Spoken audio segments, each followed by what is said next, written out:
반기문처럼 성공하라. 지은이 서정명. 출판사는 무한입니다. 신문 배달 소년에서 세계 최고의 부자가 된 워렌 버핏, 돼지치기 소년에서 세계 최고의 외교관이 된 반기문, 그들이 제시하는 성공과 자기계발 노하우를 벤치마킹하라. 부모님이 먼저 읽고 자녀의 책상 위에 올려놓은 책. 난 앞으로도 계속 이 두 분의 숨결이 담겨있는 이 책을 옆에 두고 멘토로 삼을 생각이다. 부자가 되고 싶고 위대한 리더가 되고 싶은데 아직 자신에게 맞는 멘토를 만나지 못했다면 이 책을 멘토로 삼아보길 권한다. 이 시대의 최고의 부자인 워렌 버핏이 부자 되는 습관과 최고의 성공을 이룬 반기문 총장의 성공 습관을 엮은 이 책은 매일 쏟아져 나오는 자기 개발 서적과는 다르게 그들의 삶을 조명하면서 성공의 원칙을 자연스럽게 가르쳐주고 있다. 부와 성공에 있어 최고의 멘토를 만나고 싶다면 이 책을 권하고 싶다. 한 권의 책을 통해 인생을 변화시킬 수 있다고 합니다. 이 책은 작은 실천의 변화를 통해 오늘날 최고의 멘토가 된 인물들의 이야기입니다. 부와 성공, 자기 개발을 시도하는 사람들에게 일독을 권합니다. 네, 이 책은 정말 멘토 같은 그런 책인데요. 그 내용 중에 반기문님께서 말씀하신 베푸는 것이 얻는 것이다. 배려에 대해서 한번 읽어보겠습니다. 독불장군이 되면 될수록 그만큼 자신의 위치가 흔들리는 법이며 자신을 낮게 하면 할수록 위치는 견고하게 되는 법이다. 톨스토이가 말하셨네요. 한국인 어머니와 일본인 어머니가 어린 자녀들을 데리고 백화점에 쇼핑을 갔다. 백화점은 손님들로 붐볐고 아이들은 여기저기 뛰어 돌아다녔다. 에스컬레이터를 탈 때는 핸드레일을 잡고 가만히 서 있는 것이 상식이지만 아이들은 오랜만에 외출해 기분이 좋은지 에스컬레이터 계단에서도 가만히 있지를 않았다. 한국인 어머니가 말했다. 좀 가만히 있어. 그러다가 다치면 어쩌라고. 하지만 일본 어머니는 이렇게 말했다. 좀 가만히 있어. 다른 사람들한테 피해가 되잖아. 한국 어머니는 아이들이 다칠까봐 아이들에게 장난을 치지 말라고 말하는 것이고 일본 어머니는 다른 사람들에게 피해가 될까봐 아이들의 행동을 제지시켰던 것이다. 고슴도치도 제 자식은 예쁘다고 한다. 이런 말이 있듯이 어느 부모인들 아이들이 기죽는 것을 좋아할까마는 한국 부모들은 아이들의 거친 행동을 제지하는데 인색하다. 하지만 남에 대한 배려가 지나치다 싶을 정도로 까다로운 일본 어머니들은 남들에게 피해가 될까봐 아이들의 거센 행동을 제지시킨다. 남을 배려하는 동기에서 차이가 있는 것이다. 물론 한국 어머니들이 모두 그렇다는 얘기는 아니다. 식당에서도 아이들을 마음대로 풀어놓아 다른 손님들에게 피해를 주는 몰지각한 어머니들을 두고 하는 말이다. 맨해튼에서 빛난 반 총장의 배려. 반 총장의 따뜻한 마음 씀씀이와 배려에 대해 말해볼까 한다. 맨해튼은 교통지옥이다. 출퇴근길에 길이 막히는 것은 서울과 별반 다를 것이 없으며 맨해튼을 빠져나가는 데만 1시간 이상이 걸릴 정도로 교통체증이 심하다. 평일에도 교통이 대단히 혼잡한 편이다. 지금 세계 금융의 중심지이다 보니 좁은 땅에 인구 밀도가 대단히 높다. 맨해튼 주차장들이 1시간 주차에 $20, 2만 원 이상 받는 것은 그만큼 교통 혼잡이 심하고 수많은 차들이 주차하기 위해 장사진을 이루기 때문이다.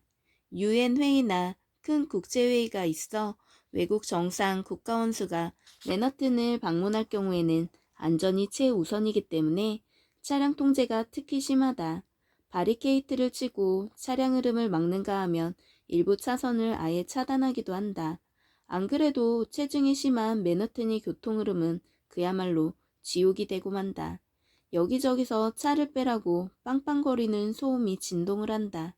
반 총장은 아침 출근길에 20분 거리의 유엔 본부까지 걸어가지만 중요한 미팅이 있어 이동할 경우에는 경호 차량을 이용한다. 하지만 대기 시간을 5분 이내로 단축시키도록 한다. 반 총장이 처음 경호 차량을 이용할 때는 경호원들이 옛날 방식 그대로 20분가량 차를 도로변에 세워놓곤 했다.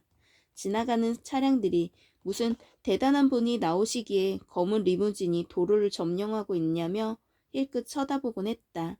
반 총장이 경호원들을 불러 모았다. 앞으로 차량 대기 시간을 최대한으로 줄이세요. 뉴욕 시민에게 피해가 가서는 안 됩니다. 경호원들이 반 총장의 마음 씀씀이에 감동했다. 반 총장은 아무리 유엔 사무총장이라 하더라도 자신의 편의를 위해 일반 시민들에게 피해를 주어서는 안 된다는 생각을 경호원들에게 전달한 것이다. 지금은 많이 개선이 되었지만 옛날 권위주의가 팽배하던 한국에도 고위 관료 차량이 도로를 지나가면 교통 통제를 하던 때가 있었다. 광화문 대로변에 스위치로 신호를 줬고 고위 관료 차량이 완전히 지나갈 때까지 시민들의 차량의 운행을 중단을 시켰다.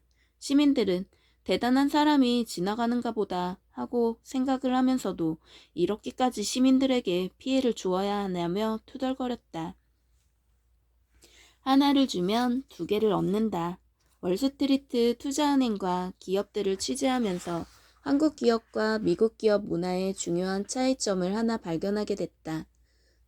조직사회라면 통상 시멘트처럼 딱딱하고 무미건조한 인간관계를 떠올리지만 그래도 한국 기업 문화는 정이 있다. 남에 대한 배려라고 볼 수 있겠다. 동료가 아프면 야근을 대신 서주기도 하고 잔업을 도와주기도 한다. 생일을 맞이한 직원이 있으면 지갑은 얄팍하지만 상사가 한턱을 내기도 한다. 가정만큼 온화하고 부드럽지는 않지만 한국의 직장에는 따뜻한 정과 배려가 흐르는 것을 알 수 있다. 하지만 실적과 능력이 모든 것을 말해주는 맨허튼 월스트리트의 투자은행과 미국 기업에는 그러한 인간미가 없다. 상사의 수직평가가 인상고가에 반영되기 때문에 자신의 라인에 있는 상사가 시키는 일은 심지어 잔심부름이더라도 예스맨을 자처하며 처리하지만 나의 라인이 아닌 상사가 시키는 일은 무관심으로 일관한다. 처리하겠다고 말은 해놓고 방치하기 일쑤다. 자신이 실적과 이해관계에 따라 인간관계가 결정되는 메마른 구조라고 볼 수 있다. 상사에게 걸려오는 외부 전화를 받는 비서들은 상사가 자리에 없을 경우 전화통화가 귀찮다는 듯이 바로 음성 메시지로 돌려버린다. 어떻게 해서든 자신의 상사와 상대방을 연결하도록 방안을 강구하는 것이 아니라 빨리 전화를 끊어버리려고 한다. 전화선으로 냉담한 반응을 느낄 수 있다. 외국 기업에 전화를 걸 때마다 한국 기업의 따뜻한 정문화가 그리워진다. 반 총장을 옆에서 지켜보면서 참으로 마음이 따뜻한 분이라는 것을 피부로 느낀다. 뉴욕이 한국 특파원들이 이구동성으로 하는 말이기도 한다. 그래서 반 총장을 만나는 것은 언제나 기쁜 일이다. 배려의 아름다움을 반 총장은 우리에게 보여주고 있다. 하나를 주면 두 개를 얻을 수 있다는 가르침을 우리들에게 주고 있다. 유머 감각은 큰 자산이다. 유머. 우리는 행복하기 때문에 웃는 것이 아니라 웃기 때문에 행복하다. 윌리엄 제임스. 우리는 학창 시절을 마치면 사회라는 큰 울타리로 들어가게 된다. 사회라는 새로운 조직은 업무 실적과 능력이 인간을 평가하는 가장 중요한 잣대가 되기 때문에 학창 시절보다 삭막하고 언제나 긴장감이 감돈다. 하지만 결코 두려워하거나 무서워할 필요가 없다. 학창 시절부터 자신이 일하고 싶은 분야에 대한 전문 지식을 쌓고 원만한 인간관계를 형성한다면 우리는 회사와 조직이 원하는 인간형이 될 것이다. 또 한 가지 중요한 점은 원만한 인간관계를 유지하기 위해서는 유머 감각과 같은 대화의 기술을 익혀야 한다. 유머 감각은 사람과 사람 사이의 인간관계를 더욱 친밀하게 하고 동료와 화합도 촉진시키는 역할을 한다. 무미건조하게 대화하는 것보다는 유머를 섞어가면서 얘기를 나누면 조직이나 동료들 사이에서 인정을 받게 된다. 유머 감각은 성공과 부를 이루는 큰 자산이라는 점을 명심하기 바란다. 사회생활은 따분하고 몸이 건조하고 지루함을 느낄 때가 많다. 초등학생들도 학교에서 돌아오면 또래 친구들과 놀지 못하고 영어학원에 가거나 피아노 레슨 받거나